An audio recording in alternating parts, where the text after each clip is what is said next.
목사님 안녕하세요. 아이고 주인 씨 잘 지내셨어요? 한 네. 주간 별일 없었죠? 네, 목사님 어떻게 지내셨어요? 저도 잘 지냈어요. 우리가 처음 만난 것이 여름이었어요. 여름부터 시작을 해서 더 깊이 1편, 2편, 3편 진행을 하는데 벌써 가을이 됐네요. 그러니까요. 시간이 정말 빨리 가는 것 같아요. 맞아요. 가을 하면은 또 천고마비의 계절이라고 하잖아요. 그러죠. 근데 저는 더 깊이에서 제 염이 아주 살이 이렇게 듬뿍 찐 것 같아요. 아이고 이야기꾼으로서는 그 이상 되는 칭찬이 없습니다. 너무 감사해요. 네, 아마 시청자분들도 동일하게 생각하고 계시지 않을까 싶어요. 아, 맞아요. 저도 주중에 많은 분들한테 전화를 받았는데 목사님 그 프로그램 통해서 너무너무 많이 깨닫고 은혜가 되었습니다. 라고 얘기해 주셔서 얼마나 보람이 있나 모르겠습니다. 그럼 오늘 들려주실 이야기는 어떤 이야기인가요? 자, 오늘 얘기를 풀어가기 전에 항상 우리가 장치가 있죠? 네. 영상 같이 한번 보고 이야기 이어갈게요. 네, 좋습니다. 이제는 미국의 영원한 전쟁을 끝내야 할 때가 왔다. 바이든 미 대통령이 아프가니스탄에 주둔하고 있는 미군 병력의 철수를 선언했습니다. 아프간을 탈출하려는 사람들이 몰리며 카불 공항에서 인명사고가 이어지고 있습니다. 탈레반의 통제로 아프간인들의 공항 가는 길은 점점 더 힘들어지고 있습니다. 탈레반은 검문소 곳곳에서 아프간인들을 폭행하고 아프가니스탄 카불 공항에서 발생한 폭탄 테러로 인한 사망자가 약 170명으로 집계됐다고 AP통신과 뉴욕타임스 등 미국 언론들이 보도했습니다. 아프가니스탄 이야기를 들으면서 우리 더 깊이 시청자들하고 이 이야기와 연관된 얘기를 좀 했으면 좋겠다 생각이 들었는데 미국이 20년 전에 9.11 테러를 받고 그리고 나서 아프가니스탄에 주둔을 합니다. 그 세월이 20년인데 그 20년 동안 주둔을 하다가 말하자면 소기의 목적을 이루지 못하고 바이든 대통령이 우리 영상을 봤던 것처럼 우리는 더 이상 못하겠다. 그래서 떠나야 되겠다 해서 철수를 결정한 얘기가 지금 최근의 이야기거든요. 그렇죠. 20년 동안 얼마나 돈을 쏟아부었을 것 같아요? 천문학적인 금액이 나올 것 같은데요. 아, 그럼요. 무려 20년 세월인데 얼마를 쏟아부었냐면 약 2,300조를 쏟아부었답니다. 2,300조요? 예. 와, 진짜 그야말로 상상이 안 되는데요. 어마어마한 돈을 쏟아부은 거죠. 바이든 대통령이 이 결정을 해가지고 미군이 철수를 한 지 10일 만에 탈레반들이 수도 카불을 점령을 하게 되었고요. 8월 26일 날 우리가 기사를 봤던 것처럼 자살 폭탄 테러가 있었죠. 방금 영상에 나왔지만 그날 죽은 사람이 170명, 그리고 사상자만 1,300명. 그렇게 수많은 사람이 죽어가고 있고 지금도 너무나 많은 시민들이 죽어가고 있어요. 정말 가슴이 너무 아파요. 더 기가 막힌 얘기는 그 돈을 쏟아 부으면서 그곳에다가 미국이 만든 기관이 있어요. 아프간 재건 특별감사관실을 만들고 그 비용들을 지불하고 또 아프간을 재건하고 격려하는 일들을 진행을 한 건데 그 특별감사관실에 아프간 정부하고 정부군이 이제 보고서를 낸 거예요. 어쨌든 탈레반과 싸우고 국민들을 지키기 위하여 우리가 열심히 병사들을 징집하고 군대를 조직했어요. 라고 해서 만든 서류에 군대가 몇 만이 나오냐면 30만이 나와요. 와, 많네요. 괜찮죠? 네. 그런데 궁금한 거예요. 30만 정도의 군대가 만들어졌는데 이렇게 맥없이 10일 만에 카불이 점령을 당할까? 그러니까요. 혹시 뉴스 좀 보셨어요? 아이러니하네요. 대통령은 그 자리 지켰어요? 도망갔어요? 도망갔죠. 도망갔단 말이에요. 도망가고 사실인지는 모르겠지만 어마어마한 돈을 들고 가가지고 나중에는 실을 수가 없어가지고 그 돈 중에 일부는 놓고 갔단 말도 있잖아요. 대통령은 도망가버리고 정부군들은 10일 만에 수도를 내주고 카불공항 그 난리가 나고 이렇게 된 건데 왜 그랬을까? 실제로 실사를 해보니까요. 5만 명이 안 된 거예요. 6분지 1. 그럼 나머지 25만은 어디 간 거죠? 6분지 5는 허수예요. 존재하지 않는. 그래서 미국은 돈만 쏟아붓고 실제 인원은 5만 명이 안 되는 일이 벌어지다 보니까 그와 같은 아프간 나라의 내부적인 속사정 때문에 10일 만에 아프간이 저 난리가 난 거죠. 각자의 사명을 감당해야 될 정부군, 고위직 관리들, 그리고 대통령이 이르기까지 그 모든 사람들이 아프간 국민을 위하여 헌신하지 못해서 일어난 일이에요. 각자 그 사명에 충실하지 못했던 거네요. 아유, 그럼요. 아무리 탈레반이 위협을 한다 손 치더라도 내가 이 사명을 붙들고 끝까지 사명을 감당하겠다고 마음을 먹었다면 저렇게 맥없이 허물어졌을까? 이런 생각이 든단 말입니다. 그러니까요. 그 피해는 고스란히 국민이 받고요. 맞아요. 지금 제가 얘기한 아프가니스탄 이야기 아마 우리 시청자들이 다 공감하는 일이고 공분했을 거고 어쩌면 저럴 수 있을까? 그런데 이와 똑같은 느낌이 나는 이야기가 성경에 나와요. 이 시대의 아프가니스탄 내용과 똑같은 모양을 닮은 남유다가 있어요. 이야기를 풀어가면서 먼저 지도를 한번 봤으면 좋겠는데요.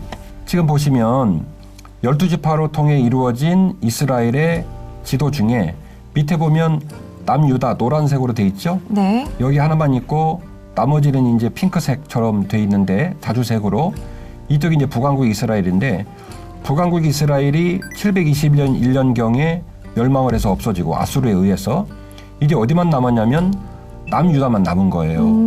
이 남유다가 남아서 BC 587년경에 멸망을 하게 됩니다. 영광스럽게 세워지고 성전을 통해 빛이 난 다윗과 솔로몬의 왕국은 결국 그렇게 힘없이 BC 721년, BC 587년에 멸망을 하게 되는데 그 멸망하는 왕들 중에 가장 마지막 왕의 이름이 누굴까요? 누굴까요? 시드기야 왕이에요. 시드기야. 예. 시드기야 이름 어디서 많이 들어보지 않았어요? 그러니까요. 어디서 많이 들어봤죠? 어디서 많이 들어본 것 같죠? 시드기야 왕은요, 남유다 왕국의 마지막 왕이고 요시야 왕, 오늘 제가 사실은 말할 사람이 시드기야가 아니라 요시야인데 요시야 왕의 아들입니다. 아, 요시야 왕의 아들이었군요. 시드기야 왕 이전에 요시야 왕 사이에 세 사람의 왕이 더 있는데요. 요 시드기야까지 포함해서 네 분이 나라의 명운이 이제 시들어가는 모습을 보고 어떻게든지 살아남으려고 열방들과 자꾸 관계를 맺어요. 서남 쪽에는 애굽이 있죠. 애굽하고 연과를 맺은 사람도 있고 북왕국 이스라엘이 있을 때는 아수르, 사라졌을 때는 바벨론 이렇게 이제 왔다 갔다 하면서 자꾸 조공을 바친다든지 사실을 왔다 갔다 한다든지 이런 일을 벌이게 되거든요. 시드기야 왕 시절에는 어쨌든 애굽 쪽하고 친하게 지내려고 했던 거예요. 네. 그러니까 바벨론이 어떻겠어요? 바벨론이 또 기분이 안 좋았을 것 같은데요. 아, 기분이 많이 안 좋았죠. 가만히 있질 않았어요. 그래서 바벨론이 예루살렘을 침공을 합니다. 이른바 느부갓네살 왕, 그 싸나운 느부갓네살 왕 때 일어난 일인데 남유다를 침공해서 예루살렘 성을 허물어뜨리고 그리고 시드기야 왕을 쫓는데 시드기야 왕이 도망가다가 잡혀요. 잡혀가지고 시드기야 왕 면전에서 두 아들을 다 죽입니다. 어머나, 아주 시드기야 왕 참이 두 눈을 뽑아버립니다. 어머. 그리고 전부 다 꽁꽁꽁 묶어가지고 바벨론으로 끌고 가서 거기서 죽었어요. 어머나. 이런 기가 막힌 일들이 벌어지게 됐는데 이 남유다 왕국의 멸망 시절에는 어디에도 희망을 볼 수 없었어요. 그러니까요. 왕도 제구실을 보다고 너무 죄송하지만 그다음에 중신들도 왕을 잘 보필해서 백성들을 지키지 못하고 그리고 맨날 남쪽에 있는 애굽에게 끌려가다가 또 좀 지나면 바벨론에 끌려가다가 결국에는 시드기야 왕 시절에 이 모든 걸 다 뺏기고 만 거죠.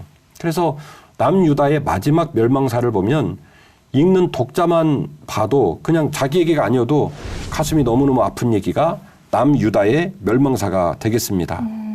마치 지금 아프가니스탄 우리 얘기 시작할 때 얘기했던 거가 똑같이. 맞아요. 되게 비슷한 것 같아요. 네, 그런 상황이에요. 그런데 제가 오늘 주희 씨한테 이야기꾼으로서 아무렴의 이야기꾼이 속상한 얘기 하려고 나왔겠어요? 그래서 오늘 이야기 시작할 때 아프가니스탄 얘기도 했고 아프가니스탄과 똑 닮은 남유다 이야기도 했지만 이 어려운 상황에 보석처럼 반짝반짝 빛난 분이 계셨답니다. 바로 누구냐면 요시야라는 사람이에요. 기억해 주세요. 요시야. 요시야. 예, 요시야. 요시야가 누군지 아세요 혹시? 방금 전에 시드기야의 아버지였다고. 예. 요시야는요, 남유다의 16대 왕이에요. 그런데 요시야가 왕이 된 이야기가 굉장히 좀 남다릅니다. 자, 어떠세요? 오른쪽이 요시야인 건가요? 오른쪽이 요시야예요. 되게 나이가 어려 보이는데요, 목사님? 좀 어이없지 않아요? 네, 이게 어떤 그림인 거죠? 그 왕의 즉위식이에요. 즉위식이에요? 네, 즉위식을 하기에는 나이가 많이 어려 보여요. 그러죠. 몇 살이었나요? 제가 이 그림을 보여드린 이유가 있습니다. 요시야 왕이요, 8살의 나이에 왕이 돼요. 8살이요? 네. 그 요시야 부친 이름이 아몬이라는 사람인데 아몬 부친 위에 므낫세가 있어요. 므낫세 왕을 이어서 아몬이 되는데 22세 왕이 되고 이 아몬이 므낫세 왕을 닮아서 너무너무 하나님 앞에서 악을 많이 행해요. 하나님 앞에서 악을 많이 행하니까 신하들이, 지금 말을 하면서 내가 비참한데, 신하들이 아몬을 2년 만에 죽여버립니다. 아몬을 2년 만에 죽이니까 백성들이 보니까 아무리 아몬이 하나님 앞에 불순종하고 범죄를 했다지만 남유다의 왕인데 남유다의 왕을 신하가 죽인다? 국가의 정통성이 이게 되겠느냐 해서 백성들이 또 신하들을 다 처치를 해요. 반란이 일어난 거네요.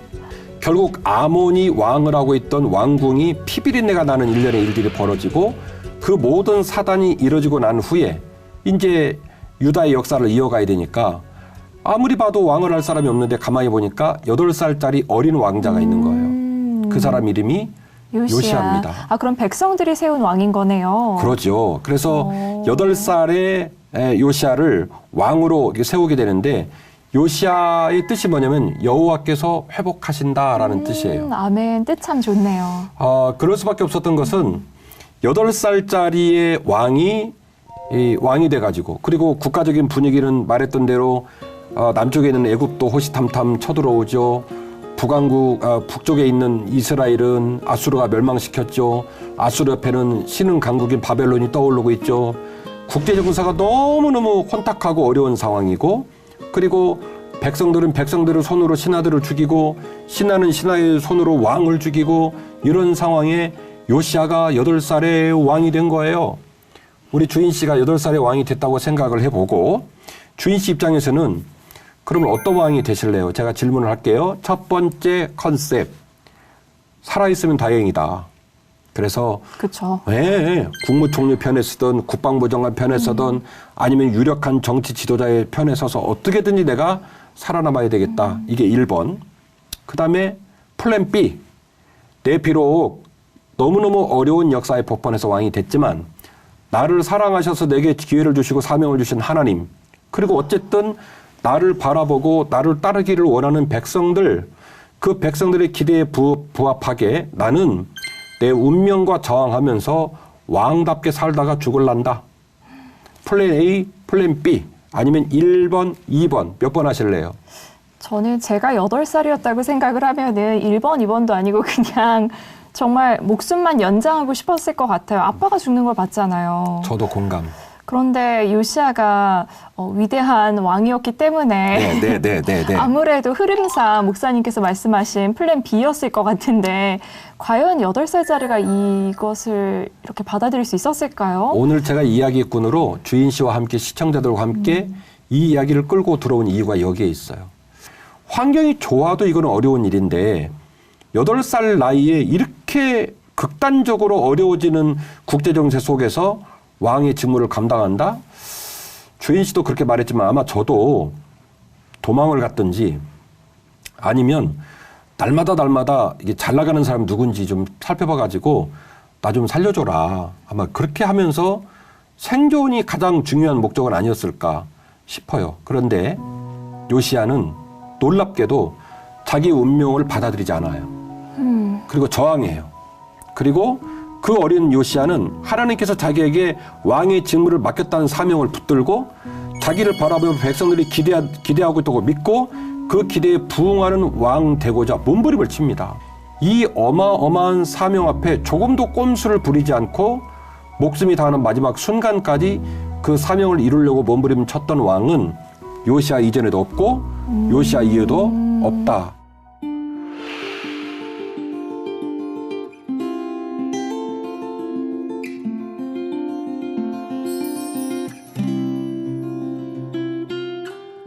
요시아 왕이 행했던 그 업적은 두 가지로 나눌 수가 있는데 네. 제1기 업적, 제2기 업적 이렇게 말할 수 있어요. 제1기 업적은 제1차 종교개혁 12년 차가 됐을 때 행했던 종교개혁인데요. 모든 우상을 파괴하고 이스라엘 백성들의 신앙을 회복시킵니다. 할렐루야. 제가 이전에 말씀을 좀 드렸지만 블레셋 때도 마찬가지고 그 이스라엘 땅에 남유다 땅에도 많은 우상들이 있었다고 그랬죠. 네. 그 우상들의 산당을 다 뒤집어 엎고요. 그리고 그 주상들을 다 도끼로 찍어버리고요. 아무튼 뭐 완벽하게 종교개혁을 하게 되는 거죠. 이렇게 우상을 섬기는 일이 비일비재했던 시기에 우상을 다 깨뜨리고 우상을 섬기는 선자들을 몰아내고 백성들의 신앙을 회복시키고 난 후 통치 18년, 아까 제1기는 12년, 그 다음에 통치 제2기 18년 되는 성전을 수리하고 성전을 복구하는 과정에서 율법책을 발견해서 종교개혁을 이루게 됩니다. 하나님의 성전을 개보수를 한 거예요. 이 개보수를 했다는 표현은 뭐냐면 이전에 왕들이 많이 있었지만 하나님 성전, 제사장 나라는 성전으로 중심으로 한 돌아가는 나라인데도 불구하고 하나님 성전에 요즘 예를 들면 비가 오면 물이 새고 창틀이 떨어지고 문짝이 휘어 있고 바닥에 구멍이 나 있고 뭐 이런 상황이 됐는데도 성전을 그냥 방치만 해놓고 있었나 봐요. 그런데 요시아는 어쨌든 그가 기도하고 하나님을 섬기러 성전을 왔다 갔다 할 때마다 그게 몹시도 눈에 이제 거슬렸나 봐요. 그래서 동시에 한쪽에서는 종교개혁을 하고 네. 한쪽에서는 성전을 개보수하는 일을 하게 되는 거죠. 얼마나 하나님의 마음이 시원하셨을까요?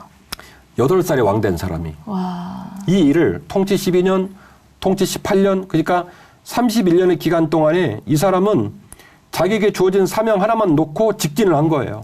참 이 연소함으로 업신여길 수가 없네요. 아, 정말이에요. 8살에 왕 된 사람이 어떻게 그렇게 걸을 수 있었을까?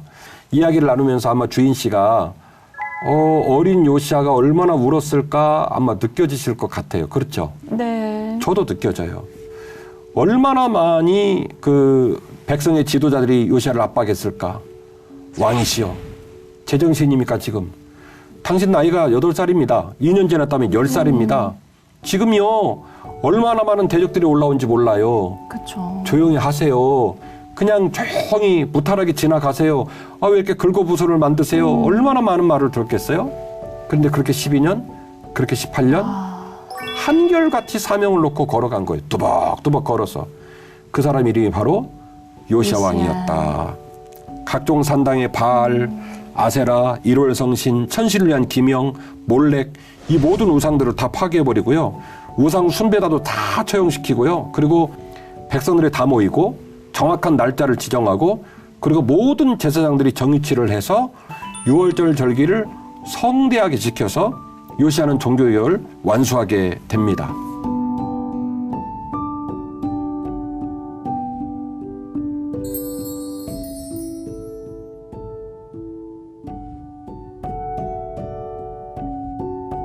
한번 읽어주실래요? 열왕기하 23장 21절 이하의 본문이에요. 왕이 뭇 백성에게 명령하여 이르되 이 언약책에 기록된 대로 너희의 하나님 여호와를 위하여 6월절을 지키라 하매 사사가 이스라엘을 다스리던 시대부터 이스라엘 여러 왕의 시대와 유다 여러 왕의 시대에 이렇게 6월절을 지킨 일이 없었더니 그렇지, 예. 요시아 왕 18째 해에 예루살렘에서 여호와 앞에 이 6월절을 지켰더라. 제 말이 아멘. 맞죠? 네. 유다의 여러 왕 시대에 이렇게 6월절을 지킨 지킨 이가 왕은 없었다. 없었다. 그리고 이어지는 본문인데 이 본문도 중요해서 좀 더 읽고 제가 네. 이 얘기를 이어가 볼게요. 24절입니다. 요시아가 또 유다 땅과 예루살렘에 보이는 신접한 자와 점쟁이와 드라빔과 우상과 모든 가증한 것을 다 제거하였으니 이는 대제사장 힐기야가 여호와의 성전에서 발견한 책에 기록된 율법의 말씀을 이루려 함이라. 요시아와 같이 마음을 다하며 뜻을 다하며 힘을 다하여 모세의 모든 율법을 따라 여호와께로 돌이킨 왕은 요시아 전에도 없었고 후에도 그와 같은 자가 없었더라. 아멘. 아, 그래서 전무후무하다고 목사님께서 말씀하셨군요. 제 말이 맞죠? 네. 그러니까 성경이 이렇게 말하는 거예요. 요시아 이전에도 요시아 같은 왕은 없었고 요시아 이후에도 요시아 같은 왕은 없었고 없었다. 그건 좀 씁쓸하네요. 네, 그리고 6월절을 회복시키는 시도가 있었지만 요시아 이전에 어떤 왕도 요시아처럼은 이렇게 6월절을 지키지는 않았다. 회복을 못 시켰다. 그러니까 열왕기하 23장에 있는 내용은 진짜 어마어마한 내용이에요. 그리고 방금 읽은 본문 가운데 아주 중요한 표현이 나오는데 마음과 뜻과 힘을 다하여 여호와를 사랑했다. 이 말은 무슨 얘기냐면 신명기적 표현이에요. 신명기 법전에 있는. 네. 그리고 이 이야기는 신약 성경에도 반복이 됩니다. 주님께서 율법교사와 대화를 나눌 때도 성경에 뭐라고 써있디? 네 마음, 힘, 뜻 모든 걸 다해서 다하여 여호와를 사랑하라 했습니다. 이렇게 고백을 하던데 이게 신명기 법적인 표현인데 이 표현을 정확하게 누구에게 특정을 하냐면 요시아가 그렇게 했다는 거예요. 자신의 마음과 그렇죠. 자신의 뜻과 자신의 힘을 다하여 여호와를 사랑했다. 그 사람이 얼마나 울었나. 얼마나 많은 대적자가 있었나 누가 도왔나는 자세히 알 수는 없지만 그러나 분명하게 말씀을 통해 알 수 있는 건 그는 잘 때나 일할 때나 나이를 먹어가면서 직위 12년 차, 직위 18년 차에 제1차, 제2차 종교개를 하면서 오매불망 그의 마음에 있었던 에너지, 저항정신이 뭐냐면 마음과 뜻과 힘을 다하여 여호와를 사랑했다는 거예요. 아멘. 예. 이 저항하는 그 몸부림, 이 저항하는 마음이 이 어린 왕이 그렇게 수많은 환경적인 어려움 속에서도 끝까지 자기 사명을 이루는 길을 걸어갈 수 있었던 원동력이었다라는 얘기죠.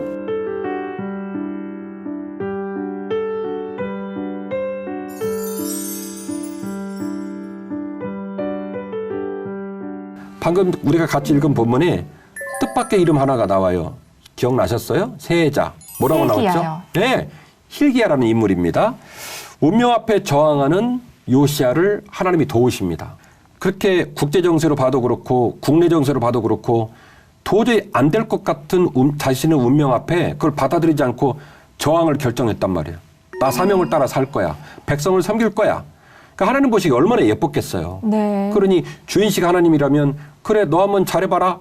그리고 놔뒀겠습니까? 아니죠. 아니죠. 그래서 주인씨가 궁금해한 엄청난 동역자를 붙여주시는데 멘토를 붙여주시는데 그분 이름이 hilki야라는 이름입니다. 성전을 개보수하면서 이 hilki야가 요시야에게 하나님의 율법책 발견한 것을 넘겨주는 내용을 함께 읽고 이 얘기를 좀 더 이어갈게요. 네. 열왕기하 22장 8절 읽어주실래요? 대제사장 hilki야가 서기관 사반에게 이르되 내가 여호와의 성전에서 율법책을 발견하였노라 하고 hilki야가 그 책을 사반에게 주니 사반이 읽으니라. 서기관 사반이 왕에게 돌아가서 보고하여 이르되 왕의 신복들이 성전에서 찾아낸 돈을 쏟아 여호와의 성전을 맡은 감독자의 손에 맡겼나이다 하고 또 서기관 사반이 왕에게 말하여 이르되 제사장 hilki야가 내게 책을 주더이다 하고 사반이 왕의 앞에서 읽음에 왕이 율법책의 말을 듣자 곧 그의 옷을 찢으니라. 아멘. 아멘. 주인 씨, 방금 읽은 본문을 몇 번씩 읽으면 좀 이상한 점을 발견을 하게 되거든요. 요시야 입장에서는 성전을 개보수했다고 얘기를 하고 네. 그리고 hilki야는 성전에서 발견된 율법책을 요시야한테 보냈다는 얘기가 나와요. 네. 그러면 앞뒤 관계를 추정해 보면 율법책이 어딘가에 완벽히 숨겨져 있는데 성전을 개보수하다가 그게 발견돼 가지고 요시야에게 갔나 보다 이렇게 읽을 수 있거든요. 그런데 오늘 본문을 잘 읽어보면 이미 제 수건인데 발견된 율법책이라고 치고 이미 이 율법책은 hilki야 손에 있었어요. 그러니까 hilki야는 율법책이 존재한다는 것을 이미 인지하고 알고 있었던 거죠. 있었네요. 네. 근데 문제는 내가 이 율법책을 누구에게 줄 건지 과연 이 율법책을 줬다고 해서 그가 반응을 보일 건지 이 확신이 안 섰던 것 없었던 거죠? 같아요. 네. 그래서 이제 요시야 왕이 그 어린 왕이 제1기, 제2기 종교개혁과 성전을 개보수하는 일들 그리고 성전을 개보수하는 요원들을 보냈는데 그들에게 마음껏 물자적인 지원을 해주고 책임 추궁을 해서 일을 할 때 속상하지 않도록 배려해라. 그래서 완벽하게 이들이 성전을 개보수하는 일을 하는데 그 일들은 그 일대로 진행을 하면서 hilki야 마음에 확신이 있었나 봐요. 이 왕이라면 이 하나님의 말씀을 받을 수 있겠구나 해서 서기관 사반에게 이제 이 율법책을 보냈고요. 요시야가 이 율법책을 보자마자 옷을 찢습니다. 그러니까요. 이 부분이 되게 놀라운 것 같아요. 예, 이 구약적 표현인데 구약의 하나님의 백성이 하나님을 온전히 만나고 통회하고 자복해서 하나님 품으로 돌아갈 때 원어로는 슈브라는 말인데 가슴을 찢어 회복하여 돌아가다 이 말이에요. 슈브라는 말인데 요엘에서도 나오고 어쨌든 구약적 표현은 통회하고 자복할 때 옷을 찢어요. 머리를 풀어헤치고 죄를 뒤집어 쓰고 금식을 선포하고 요시야가 이 여호와의 말씀을 보자마자 옷을 찢은 거예요. 옷을 찢고 내가 여호와께로 돌아가야 되겠다. 이렇게 고백을 하게 되는 거죠. 8살의 왕이 되어서 제1기 12년, 제2기 18년 동안 했던 일도 사실은 여호와 앞으로 돌아가는 일인데 그렇죠. 참 아이러니하죠. 우리가 이제 학교에서라든지 주변을 봐도 잘하는 사람이 더 잘하려고 하고요. 그죠? 그렇잖아요. 잘하고 있는 왕인데 그 잘하고 있는 왕한테 hilki야 멘토가 당신이라면 적어도 당신이라면 이 말씀을 읽을 수 있겠군요. 당신이라면 이 말씀을 마음에 품을 수 있겠군요. 라고 판단해서 hilki야가 그를 후원하고 지원해요. 그래서 말씀을 보냈는데 이 신명기 법전의 일부를 보고 요시야가 가슴을 찢어요. 찢었죠. 그리고 다시 한번 결심해요. 나는 민족을 위해 살다가 죽겠다. 하나님 섬기는 왕으로 살다가 죽겠다. 와. 그런 결심을 한 거죠.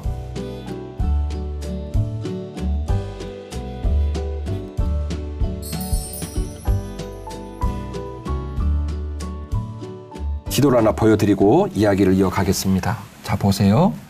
지금 보시면 맨 밑에 좌측 하단에 애굽이라는 나라가 있죠. 네. 그리고 지중해가 있고 화살표를 보면 지중해를 타고 쭉 올라가요. 이게 누가 올라간 거냐면 파라오 느고, 바로 느고가 북진을 하게 되는데 그 중간에 무깃도라는 지역이 있어요. 해안가에. 그리고 거기서 쭉 올라가면 갈그미스라는 땅이 나옵니다. 하란 네. 지역에. 저 위에 보이죠? 네. 그 옆에 아수르가 있고 아수르의 동남쪽에 바벨론이 있는데 크기를 보면 바벨론이 이렇게 화살표로 조금씩 커지고 있죠. 그리고 네. 진짜 큰 건 어디냐면 아수르예요. 아수르. 네. 자, 이 지도 보여드리고 제가 이 얘기를 이어갈게요.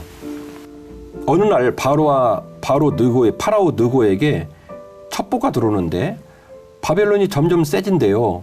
바벨론이 점점 세져가지고요. 까딱 잘못하면요.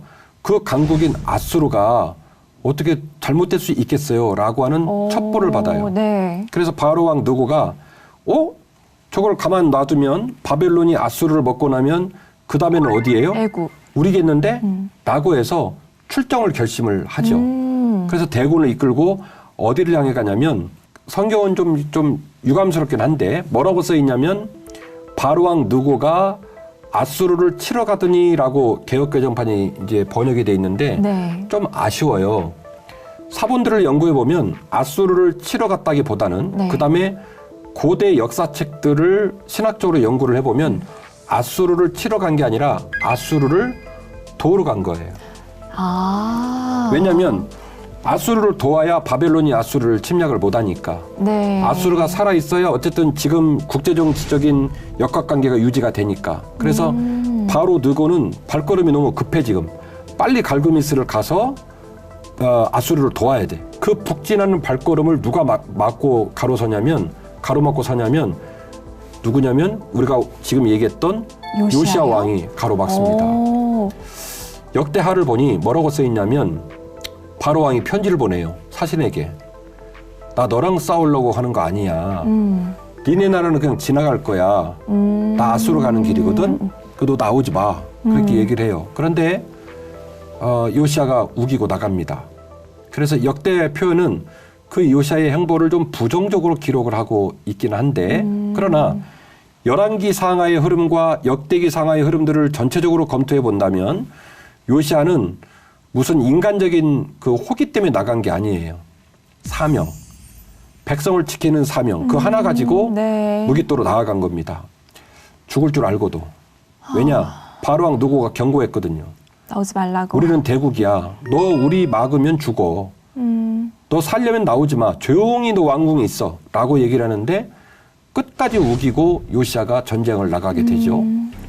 전쟁을 나가서 결국 무깃도에서 죽어요. 처참하게 죽습니다. 바로왕 느고에 의해서. 자, 주인 씨 한번 생각해 볼까요? 요시야 왕은 도대체 무깃도에 왜 나갔을까요? 나오지 말라고 얘기하면 가만히 있지. 왜 나갔을 것 같습니까? 그렇게 말을 했어도 나라를 지키고자 하는 사명감 때문에 나간 게 아닐까요? 역시 정답 나와요. 사명감 하나였어요, 사실은. 자기가 뭐 내가 왕이야, 왕의 자존심 내세우러 나간 게 아니고 사명감 하나인데요. 첫 번째는 내 백성들 건들지 마. 그러니까 고대 사회의 전쟁은 그 지역을 지나가면 초토화가 돼요. 맞아요. 그렇게 네. 들었던 것 같아요. 초토화됩니다. 그래서 내 백성 건들지 마라는 부분하고 또 하나는 아수르란 나라가 그 이전에도 너무너무 이스라엘을 괴롭혔어요.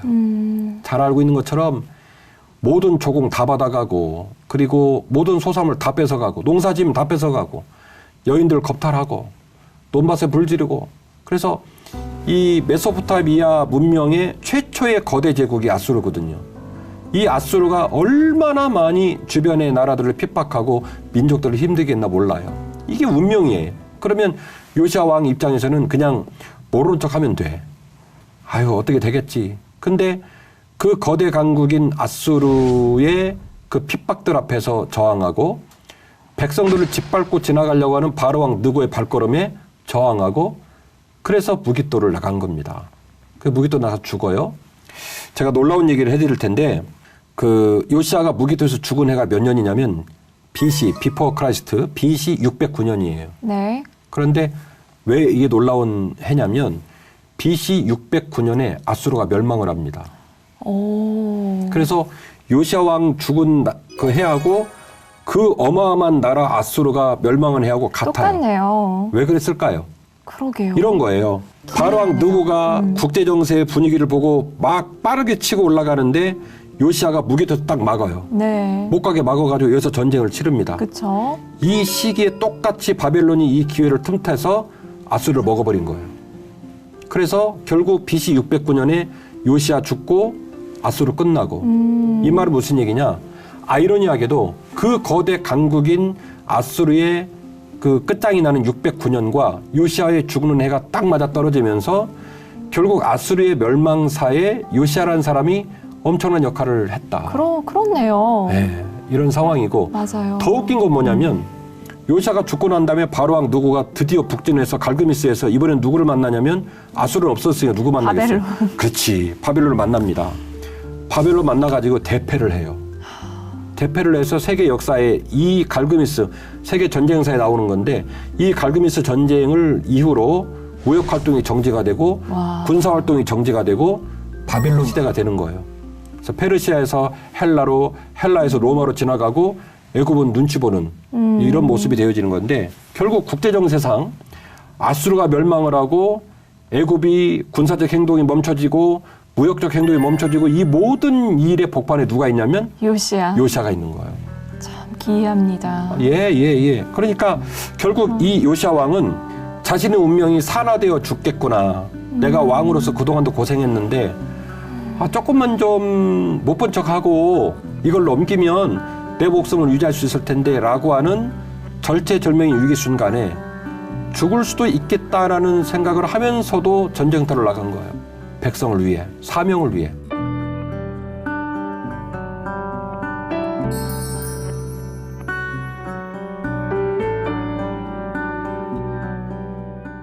이 요시야 왕의 마지막 이야기를 기록하고 있는 본문을 좀 같이 보려고 해요. 네. 읽어주실래요?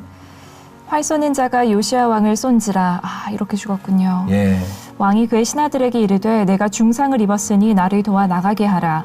그 부하들이 그를 병거에서 내리게 하고 그의 버금 병거에 태워 예루살렘에 이른 후에 그가 죽으니 그의 조상들의 묘실에 장사되니라. 온 유다와 예루살렘 사람들이 요시야를 슬퍼하고 예레미야는 그를 위하여 애가를 지었으며 모든 노래하는 남자들과 여자들은 요시야를 슬피 노래하니 이스라엘의 규례가 되어 오늘까지 이르렀으며 그 가사는 애가 중에 기록되었더라. 요시야의 남은 사적과 여호와의 율법에 기록된 대로 행한 모든 선한 일과 그의 처음부터 끝까지의 행적은 이스라엘과 유다 열왕기에 기록되니라. 아멘. 결국 이야기꾼인 제 입장에서는 요시야의 마지막이 전쟁터에서 비참하게 죽어가는 모습이었고 시작은 8살에 너무너무 어려운 엽기적인 상황에서 왕이 되었고 그의 왕의 행적을 보면 즉위 12년 차, 즉위 18년 차, 종교개혁, 성전 개보수개혁, 여호와의 말씀을 보고 그 말씀 앞에 가슴을 찢고 옷을 찢고 또다시 여호와 앞에 헌신되던 사역들 생각해보면 만만치 않은 노정이었는데 그 어린 왕이 어떻게 이렇게 살 수 있었을까? 오직 자신에게 주어진 운명에 저항하고 그리고 자신의 사명을 위해 헌신하고 그리고 저 하늘의 별처럼 그냥 산화되어 인생을 끝낸 거예요. 저는 오늘 이렇게 이야기를 들으면서 목사님 해주셨던 말씀 중에 네. 그 운명에 저항하고 하나님을 사랑하는 마음으로 사명에 충실했다는 그 대목이 마음에 크게 울렸어요. 아, 그래요. 맞아요. 네. 그리고 고마워요. 또 오늘 아프가니스탄도 이제 오프닝 때 이야기를 했었는데 네. 어쩌면 이 시대에 정말 필요한 사람은 이렇게 하나님을 온 마음, 온 힘, 온 뜻을 다해서 사랑하는 자 한 네. 사람이 있다면은 하나님께서 또 회복을 시키시지 않을까 하는 맞아요, 그런 맞아요. 기도 제목도 생겼습니다. 오늘 더 깊이를 시작하면서 아프가니스탄 이야기를 했죠. 시청자들께 특별하게 설명을 하지 않아도 날마다 뉴스를 보기 때문에 그건 눈물이에요. 그리고 우리는 특별히 6.25 동란을 겪은 나라라 너무 마음에 와닿아요. 지금도 제 마음에 그 아프가니스탄 여인들이 자기는 죽어도 좋으니 애기라도 데려가 달라고 철장 바깥으로 애들을 내밀어서 맞아요. 많은 군인들이 아이들을 안고 있는 모습을 보면서 저도 울었거든요. 그런 모습을 보면서 그와 똑같은 상황에 처한 남유다. 실제로 백성도 또 백성의 지도자도 그런 운명을 받아들이고 그 운명에 함몰되어 그 운명의 관성을 따라 흘러가는 모습을 소개를 했고, 그런데 그 복판에 딱 한 사람, 그의 이전에도 그의 이후에도 그런 왕은 없었다. 요시아라는 사람을 소개를 했는데, 요사이 우리가 코로나 때문에 되게 힘들잖아요. 네. 코로나라는 질병을 누가 좀 왔으면 좋겠다고 초청한 사람도 없고, 무려 2년의 기간 동안에 그 코로나와 함께 지내다 보니까 우리들이 삶의 자리에서 위축이 된 건 맞지만, 그러나 너무 신앙적인 면에서 무책임한 모습으로, 그리고 끌려가는 모습으로, 너무 침묵하는 모습으로 허송세월을 보내고 있지 않는가라는 생각이 들었습니다.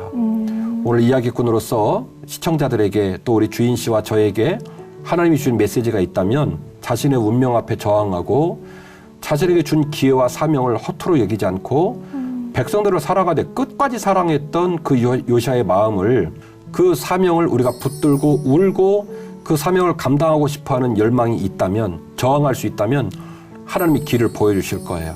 그리고 아멘. 요시아에게 힐기야를 붙여줬던 것처럼 저에게도 주인 씨에게도 좋은 동역자 멘토를 붙여줄 줄로 믿고, 아멘. 오늘 말씀을 나누면서 은혜를 받고 있는 시청자들에게도 동일한 은혜를 주실 줄로 믿고, 그 요시아처럼 남은 삶을 살아가는 저와 여러분이 되었으면 좋겠습니다. 아멘. 정말 동일한 은혜가 저와 또 우리 시청자분들에게도 임하기를 저도 간절히 기도하겠습니다. 맞아요. 주인 씨 돌아오는 주일도 잘 보내시고, 우리 시청자들께서도 오늘 더 깊이 이야기를 묵상하시면서 돌아오는 일주일 넉넉히 승리하는 그런 일주일 되었으면 좋겠습니다. 오늘 이야기 들어줘서 고맙습니다. 감사합니다. 건강하세요.